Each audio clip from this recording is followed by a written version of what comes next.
Vista 100.1. Analizamos temas contingentes con la visión de la academia. Esto es Red Transformadora, una mirada diferente al día a día del país.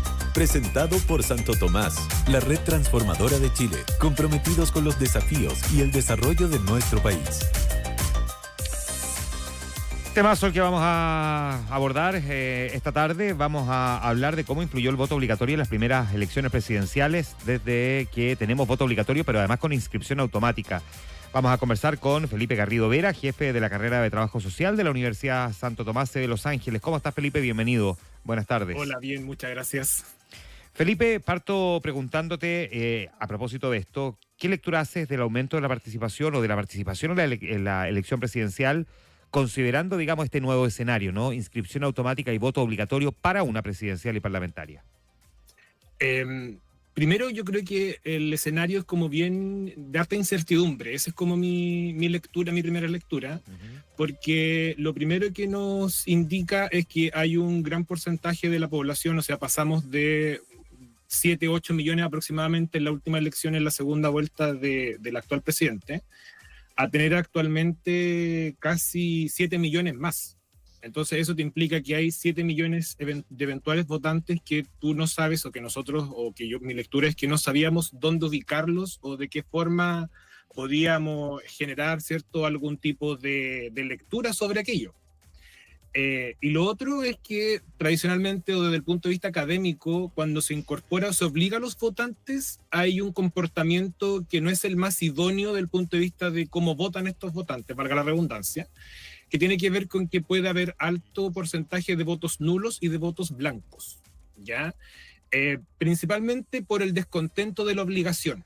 Ese es como en Chile, por lo menos en la elección del día domingo, el porcentaje fue, creo, del 2 y algo por ciento para nulos, 2 y algo por ciento para blancos, lo que no es preocupante desde el punto de vista en cuanto al porcentaje de votos, pero sí podría preocuparles, por ejemplo, desde el punto de vista de la comparación de los resultados, a los candidatos o candidatas, los candidatos en este caso, que obtuvieron un porcentaje inferior a al de nulos y blancos, ¿ya? Pero eso es principalmente como la lectura a primer modo que hice del punto de vista del voto obligatorio, Juan Manuel. Ya, ¿se percibe igual una cierta desafección hacia la política? Yo sé que esto puede distorsionarlo un poco, porque como estamos todos obligados a ir a votar, se pierde, salvo que uno analice, como bien dices tú, el voto blanco o el voto nulo. Y ahí es probablemente donde hay que hacer una lectura un poquitito más como detallada, ¿no? Con un poquito más de microscopio, por decirlo así. Sí, la verdad es que el sentimiento o qué es lo que produce eventualmente la lectura desde la gente hacia la política, hay un descontento hace mucho tiempo. Más allá del estallido del 2019, hace yo diría más o menos desde quizás el primer gobierno de Piñera, se viene escuchando o uno viene leyendo, ¿cierto?, que se está generando un ambiente de rechazo hacia la política como hacia la clase política, ¿ya? De que no da respuestas a las necesidades que pudiese tener la clase, sobre todo las clases más bajas o las más vulnerables, y por lo tanto hay una desafección de qué es lo que ocurre en definitiva en las cúpulas políticas o en el ambiente político, sobre todo en el Ejecutivo y en el Legislativo, que no se ven resultados en la vida cotidiana de las personas. Y eso fomenta este ambiente, en definitiva, de generar esa capacidad de desafección por el proceso mismo. Como anécdota, yo hago clase a primer año y yo les pregunté a mis estudiantes en primer año cómo fue la experiencia, si es que fueron a votar, y tuve un par de estudiantes que fueron vocales de mesa y me comentaban que gran parte de las personas que iban a votar no sabían por qué tenían que ir a votar, no sabían por quién votar, no tenían idea de por qué, por ejemplo, tenían que 2 papeletas, y eso de alguna manera da a entender que hay gran parte o una parte de la población que no está leyendo, o sea, que no está entendiendo en definitiva a su clase política, y la clase política tampoco está entendiendo a esta clase que le está pidiendo, o sea, que está de alguna manera generando esta disociación entre ambos mundos, ¿ya?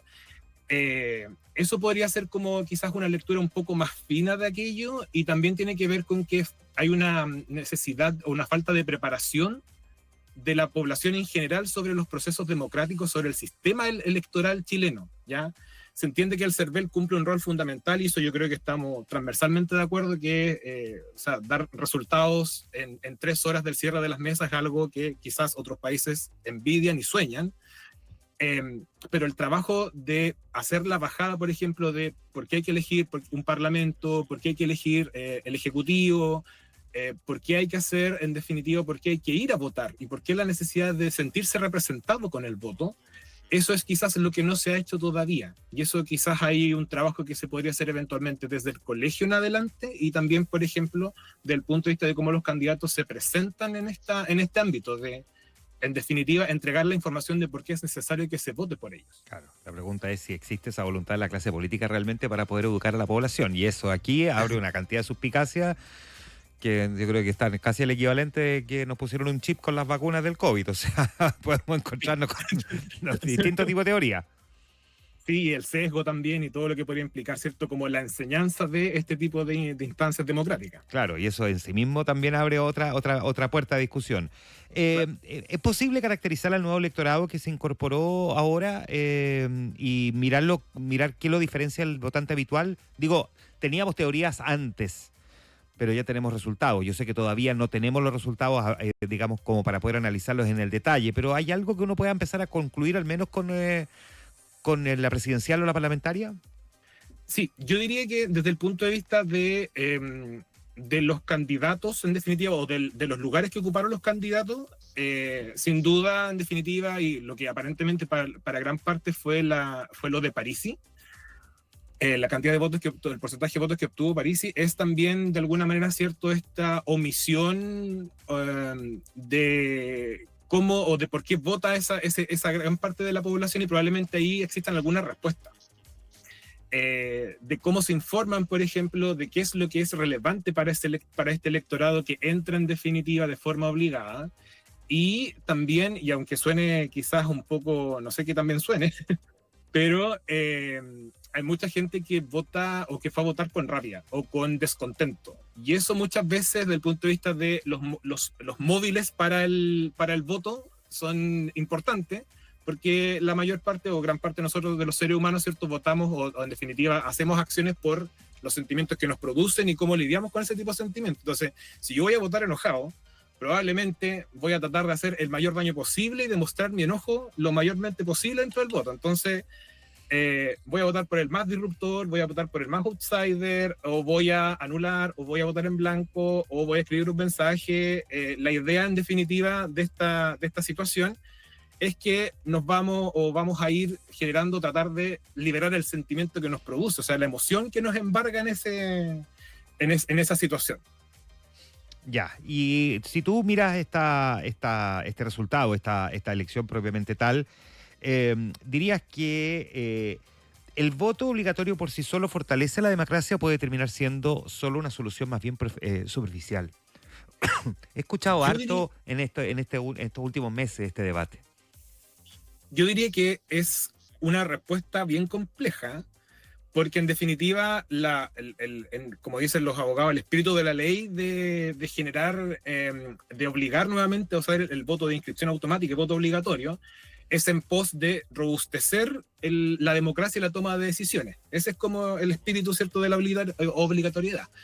Pero puede ser contraproducente en el sentido de lo que te estaba comentando. O sea, si yo los obligo en definitiva a que vayan a votar y que en definitiva un día domingo que podrías dedicarlo a otra cosa, los estoy obligando a votar y además van a tener que ir otro domingo del mes siguiente, probablemente no vaya a tener los efectos que se estén buscando, sobre todo desde el punto de vista de esta necesidad de transparentar y de legitimar los resultados, en definitiva. O sea, los tenemos que aceptar porque el sistema eleccionario está diseñado así, supuestamente, ¿cierto?, para generar esta legitimidad de las elecciones, pero hasta qué punto, en definitiva, la inclusión de todos estos votantes obligados nos va a seguir permitiendo legitimar estas elecciones de alguna manera, sobre todo con los resultados que a lo mejor no son los óptimos para gran parte de lo que se pensaba. Ya, es bien interesante este punto, ¿eh? ¿Qué desafíos le plantea este nuevo escenario al vínculo entre la ciudadanía y la institucionalidad política? Porque aquí me imagino que más allá de esto de tener que buscar una manera de, no sé, pues, mejorar la educación cívica, también me imagino que hay que repensar cómo se comunica la política propiamente tal. Sí. Buen punto. Una de las grandes, yo creo que resultados, y de que lo he leído harto en el último, o sea, en estos 2 días, es que en definitiva la institucionalidad va a tener que empezar a transformarse o de alguna manera traducirse de la manera más simple posible. Ese es como el desafío. ¿En qué sentido? De que las decisiones de cómo le incumben a las personas sean traducidos o establecidos en términos lo más simple posibles. Y yo sé que quizás no es lo idóneo, porque uno esperaría, ¿cierto?, que la ciudadanía fuera crítica y que generara, ¿cierto?, este pensamiento crítico hacia cómo se toman las decisiones, pero en definitiva y en la actualidad, con la conformación que tenemos actualmente, hay que ir, en definitiva, de la forma que la ciudadanía está pidiendo o, de alguna manera, ¿cierto?, recepcionando la información. O sea, todo este tema de los Reels, los TikTok y la información o estos videos de 15 segundos, que probablemente hay estudios, ¿cierto?, que están diciendo que están perjudicando, ¿cierto?, el nivel de razonamiento, etcétera, etcétera. Pero, querrámoslo o no, es la forma en la que actualmente se entrega la información y, por lo tanto, la institucionalidad va a tener que generar las estrategias para poder traducir sus medidas y que éstas sean entendidas por la mayor parte de la población. Ahora, en la lógica de la que estamos conversando, entendiendo esto, ¿cómo evalúas la capacidad institucional que tiene el CERVEL también en este nuevo contexto? Si está preparado para un padrón ampliado y con exigencias tecnológicas mayores. No tuvimos mayores problemas al momento de conocer los resultados, pero no se limita solamente eso al CERVEL, me imagino, ¿no? No, o sea, yo creo que el CERVEL, del punto de vista que, como lo comentábamos, ¿cierto?, al principio, el tema de los resultados, yo creo que no hay que hacerle muchos cambios. El tema de la inscripción, yo creo que tampoco, y este tema, ¿cierto?, de que uno vote lo más cercano a su hogar posible o al domicilio en el cual registra en el servicio electoral, también es una de las buenas medidas. Lo que yo quizás podría como sugerir al punto de vista para la mejora en cuanto al uso de las tecnologías, podría ser eventualmente, ¿cierto?, la actualización de los registros, ya que quizás, o de alguna manera, ¿cierto?, la georreferenciación puede ser de mejor utilidad, ya que hay algunos casos en los cuales, ¿cierto?, se dificulta la cercanía, pero de cómo también el CERVEL en definitiva salga a entregar la información necesaria para que la ciudadanía pueda votar, ya, porque en sí yo por lo menos vi poca propaganda o vi poco información sobre el voto propiamente tal, los candidatos. Incluso había gente que, por ejemplo, en mi mesa no sabía cómo doblar el voto a pesar de que viene predoblado, ¿ya? Entonces ahí también hay una labor de cómo las personas que están a cargo a lo mejor de los locales de votación, ¿cierto? Las personas que ayudan o apoyan al CERVEL dentro de los locales podrían tener quizá una mejor capacidad de dar respuesta ante las situaciones y que no nazca como de manera espontánea, ¿ya? Quizás ahí como institucionalizar eventualmente, ¿cierto?, el trabajo que hacen el operativo, el CERVEL, pero mantener, ¿cierto?, esta institucionalidad que ha dado buenos resultados. Ya, que efectivamente también creo yo que es una cuestión que uno tiene que mirar con un poco más de detenimiento porque no podemos quedarnos así como durmiendo en los laureles, ¿no? Eso es lo que tiendo a pensar. Y hablemos un segundo de las encuestas, que han sido criticadas particularmente por Franco Parisi. ¿Qué evaluación hay en este proceso electoral considerando que no anticiparon en estricto rigor los resultados finales? Uno podría decir, sí, dijeron que iban a pasar Kast y Jara, o Jara y Kast en primer y segundo lugar. Habían otras que en cambio ya ponían en duda lo de Kast. Pero lo de Parisi te cuesta mucho entenderlo. Sí, y bueno, yo no voy a entrar en lo metodológico de la encuesta. No necesariamente. Sí, que ha tenido ahí un tema, pero aparentemente están dejando fuera elementos importantes de la ciudadanía que no alcanzaron a leer, por ejemplo, el fenómeno de Parisi, ¿ya? Quizás tenga que ver con la cobertura geográfica y quizás también con los segmentos de la población en los cuales se aplican las encuestas, porque de acuerdo a los resultados oficiales, por ejemplo, nosotros vimos, ¿cierto?, que el norte claramente va por Parisi desde la tercera región hacia arriba, el centro más bien hacia Jara, el centro sur Kast y después ya, ¿cierto?, el extremo sur, ¿cierto?, de nuevo con Jara. Pero en definitiva, o probablemente tenga que ver con eso, que no existe quizás una distribución geográfica desde el punto de vista de la encuesta que alcance a dar cuenta de qué pasa en estas regiones, o del punto de vista que hagan la división incluso, o el análisis de qué pasa en el mundo rural contra el urbano, que también es otro análisis interesante, porque son mundos totalmente distintos, que se comportan también de manera distinta y que muchas veces las encuestas los tratan de homogéneos. Entonces quizás ahí está como la posibilidad de mejora en cuanto a las encuestas, de ir incorporando resultados de distintas regiones, de distintos segmentos y haciendo esta distribución entre urbano y rural. Perfecto. Hay una última cosa que me gustaría preguntarte respecto de lo que estamos conversando, porque aquí lo que estamos mirando, por supuesto que es todavía bien así como los primeros datos en bruto, ¿no? Y todavía falta además ver cómo se reordena el electorado con miras a la segunda vuelta. ¿Qué riesgos y oportunidades trae para ti el voto obligatorio a futuro, especialmente si no viene acompañado de reformas más profundas en el sistema político? Te tiré la pregunta más difícil al final. Sí. Agradecido, como uno siempre tiene que estar agradecido por la pregunta difícil. Te agradezco la pregunta y uno está pensando, ¿cómo le respondo esto? No, la verdad es que, bueno, yo creo que el gran desafío en vista a la segunda vuelta y a las futuras elecciones, hasta que se mantenga, porque en definitiva puede venir una reforma y que volvamos al voto voluntario, yo creo que tiene que ver con la capacidad, lo que conversábamos, de primero cautivar al electorado, ya desde el punto de vista de la importancia de la votación y las consecuencias que tiene, ya en líneas simples, en el lenguaje simple y cotidiano. Y lo segundo tiene que ver, en definitiva, tratar de encauzar eventualmente, ¿cierto?, este comportamiento o esta obligación, el sentimiento que yo te decía, que idealmente uno no vaya a votar con rabia, no vaya a votar con este desdén, en definitiva, de hacer esto que no me gusta y que tengo que hacerlo porque si no me multan y a no saber tú qué puede pasar después, ¿cierto?, y etcétera, etcétera, etcétera.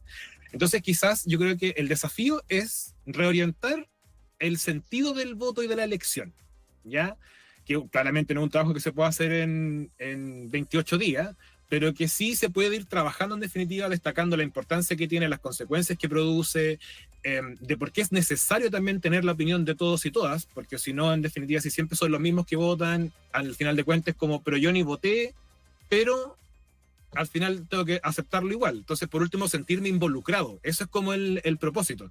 ¿Qué tanto yo, en definitiva, aporté dentro de este desafío y cuánto o no soy responsable de los resultados que se obtuvieron? Claro. Entonces, quizá esa es la forma o de cómo ir reconduciendo este voto obligatorio y que eso, en definitiva, se traduzca quizá en mejores resultados desde el punto de vista del conocimiento sobre el proceso eleccionario y sobre los resultados. Felipe Garrido Vera, jefe de carrera de Trabajo Social de la Universidad Santo Tomás en sede de Los Ángeles. Gran conversación. Te pasaste, Felipe, ¿eh? Que estés muy bien. Un abrazo. A ti. Gracias. Que estés muy bien. 7:31. Esto fue Red Transformadora, una mirada diferente al día a día del país. Presentado por Santo Tomás, la red transformadora de Chile, comprometidos con los desafíos